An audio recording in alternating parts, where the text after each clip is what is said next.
శ్రీ పుట్టపర్తి నేనుడు కాపాడుని మిమ్మనప్పుడు కరుణాకరుడు చేపట్టి మిమ్ము ప్రోచును ఏ బట్టను మరవకుండా ఎరుగుము బాబా. ముఖ్యంగా ఈనాడు సాయిబాబా అనే దానికి కారణము, పుట్టపర్తి అనే దానికి కారణము చెప్తూ రావాలని నేను సంకల్పించి దీన్ని ఇంతగా తీసుకున్నాను. ఇది పుట్టపర్తి అనేటువంటి దానికి పేరు కూడా రావడానికి చాలా విచిత్రమైన చరిత్రలు ఉన్నాయి. అనేక మంది పెద్దల చేత పూజింపబడి వండింపబడి సాకింపబడినటువంటిది ఈ పుట్టపర్తి. పాత మందిరం అని ఉంటున్నది గోపాలస్వామి పక్కన. అక్కడ ఒక చిన్న పుట్ట ఉండేటువంటిది. ఆ పుట్టపర్తి అని ఎందుకు వచ్చిందంటే పేరు, ఈ పుట్ట లోపల ఒక పాము ఉండేటువంటిది. తిన్నము గొల్లలు తమ గోవులను తీసుకుని పోయేటువంటి వారు. ఒక కవ్వు మాత్రము తప్పించుకొని ఆ పుట్ట దగ్గరికి పోయేటువంటిది. దానిలోని పాలంతా ఈ పాము త్రాగేసేసి పంపించేటువంటిది. పాము గోవు నుంచి పాలు త్రాగుతుందా అని చాలా ఆశ్చర్యపడేటువంటి వారు. ఇది చూచి కొంతమంది పుట్ట దగ్గరికి పోయి ఆ పామును చంపాలని ప్రయత్నం చేశారు. అప్పుడు పాలు త్రాగుతుంటుంటే ఆ పాము పైన పెద్ద రాయితో కొట్టారు. అప్పుడు ఆ స్నేక్ ఒక శాపం ఇచ్చింది. ఈ గ్రామం లోపల గొల్లలు గాని గోవులు గాని బ్రతకడానికి వీలు ఉండదు. అందువల్లనే ఇప్పుడు పుట్టపర్తిలో ఉన్నటువంటి వాడంతా కూడాను గ్రామాన్ని వదిలిపెట్టి ఇక్కడ ప్రక్కన ఉండేటువంటి మన గోకులం నుంచి అక్కడ ఇండ్లు కట్టుకున్నారు. దాని పేరే గోకులం. వాళ్ళందరూ ఇక్కడ రావడానికి కారణం ఏమిటి? వాళ్ళ పశువులు, వాళ్ళ గోవులు, వాళ్ళ ఇది బ్రతకడానికి వీలు లేదు అక్కడ. కనుక ఆ పాము పైన వేసిన రాయే ఇప్పుడు గోపాలస్వామిగా మారిపోయింది. కనుక ఈనాడు గొల్లలందరూ కూడాను ఎవరు పుట్టపర్తిలో ఉండేటువంటి వారు కాదు. సాయంకాలం అయినప్పటికే వారు గోకులం వచ్చేటువంటి వారు, పుట్టపర్తిలో మాత్రం నిద్ర చేసేటువంటి వారు కాదు. ఈ విధంగా కొన్ని శాపముల వల్లను కొన్ని పాపముల వల్లను జరుగుతూ వచ్చినటువంటిది. ఈ విధంగా చరిత్రలంతా నేను బయటపెట్టి ఈ పుట్టపర్తిని నాడు గొప్ప క్షేత్రంగా మారుస్తూ వచ్చాను. ఎవరు ఏనాటి కూడాను దీన్ని మార్చడానికి వీలు కాదు. ప్రతి పౌర్ణమికి కూడాను భారతీయ స్త్రీలు సత్యనారాయణ వ్రతం నోటము ఇది ప్రాచీన పద్ధతి.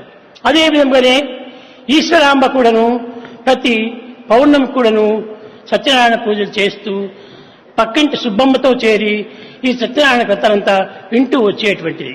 అప్పుడు కర్ణమ సుబ్బమ్మ చెప్పింది, ఈశ్వరమ్మ నీవు సత్యనారాయణ వ్రతం చేస్తున్నావు, కానీ పుట్టే కుమారులకు సత్యనారాయణ అని పేరు పెట్టమని తాను ఎంతనో ప్రార్థించింది. ఈశ్వరమ్మ ఆనాడు సత్యనారాయణ వ్రతం చేయకుండా పోయినప్పటికీ పక్కింటి సుబ్బమ్మ, కర్ణం సుబ్బమ్మ సత్యనారాయణ వ్రతం చేసి ఆ ఇంటి నుంచి ప్రసాదం తీసుకుని వచ్చి ఈశ్వరమ్మకు అందించింది. ఆ ప్రసాదం భుజించి క్రమక్రమేణా తాను ఆనందంగా కాలం గడుపుతూ వచ్చింది. ఆ సత్యనారాయణ ప్రసాదం భుజించిన తర్వాత ఈమెకు గర్భం నిలిచింది. యద్భావం తద్భవతి. మానవుల యొక్క ప్రభావం అన్నీ కూడాను తమ సంకల్పముల యొక్క ప్రభావం చేతనే ఆధారపడి ఉంటుంటాయి. కానీ కొందరు ప్రభావములను అంగీకరిస్తురు, కొంతమంది విస్మరిస్తురు. కానీ ఈమె ఈ ప్రమాణమును ఏమాత్రం కూడాను విస్మరించలేదు. పట్టుపట్టి ఆ యొక్క ప్రసాదం భుజించి తాను తన కార్యక్రమాలను పూనుకునేటువంటిది. ఆమె ఒక అక్షరం కూడాను చదవలేదు. చదువు ఏమాత్రం కూడాను తనకు తెలియదు. కానీ ఈ భగవంతుని పైన విశ్వాసమును మాత్రమే గట్టిగా పూనుకొని చేసేటువంటిది. ఆ ప్రసాదం భుజించిన తర్వాతనే 7వ నెల లోపల సుబ్బమ్మ గారి ఇంటికి వచ్చి, అమ్మా నేను ఇచ్చిన ప్రసాదం చేతనే నీ గర్భం నిలిచింది, నీవు పుట్టబోయేటువంటి కుమారుడు సత్యనారాయణ అని పేరు పెట్టు అని ప్రామిస్ తీసింది.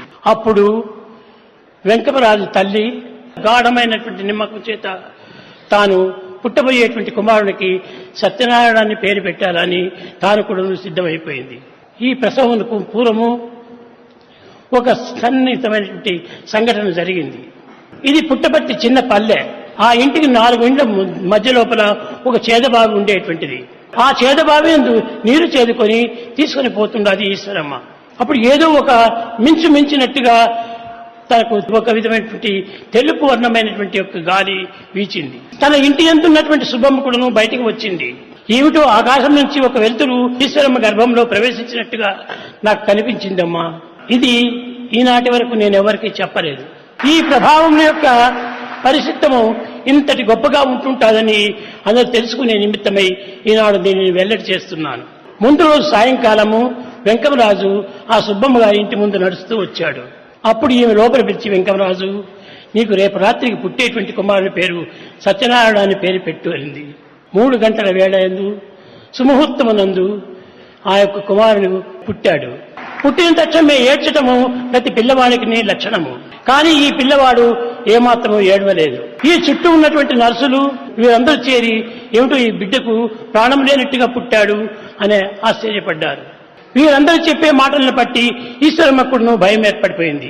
తాను ఈ యొక్క విషయం ఎవరికి చెప్పకుండా గిల్లింది గట్టిగా.